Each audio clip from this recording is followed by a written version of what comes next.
Alhamdulillah. Assalamualaikum warahmatullahi wabarakatuh. Baik. Tuan-tuan mungkin pernah tengok muka saya pasal UST oil. Okey, urut sapu terapi minyak yang tu. Tapi hari ni demi Allah bukan nak cerita pasal UST oil. Cuma nak ucapkan terima kasih kepada pembeli-pembeli UST oil dan juga pewakaf-pewakaf kita dalam bulan Ramadan baru-baru ni.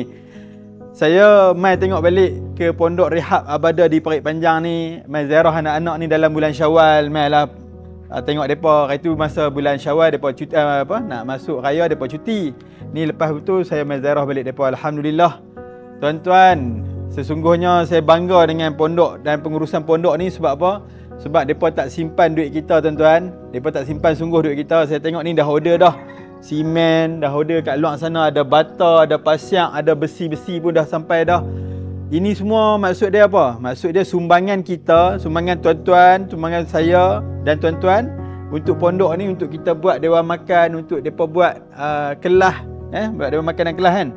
Alhamdulillah depa tak simpan duit ni, depa buat sungguh-sungguh. Dan tadi saya tanya pada mudir, kepada pengurusan, cukup dah ke duit ni? Dan depa maklum kata ada sikit saja lagi, lebih kurang dalam 30 ke 40 kes sahaja lagi.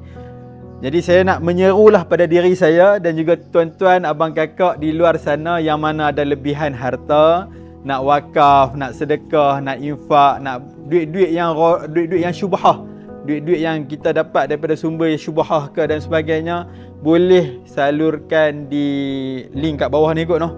Nanti buhlah link bawah ni.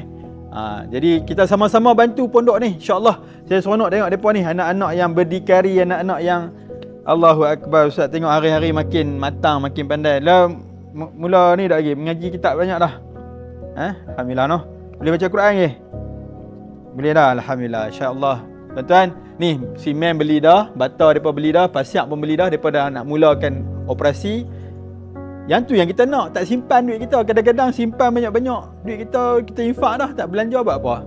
Kan? Jom kita bantu lagi. InsyaAllah tekan link kat bawah ni sekarang. Assalamualaikum warahmatullahi wabarakatuh. Jom apa makan ni? Dah lagi, jom kita tengok makan kat bawah ni. InsyaAllah. Jom.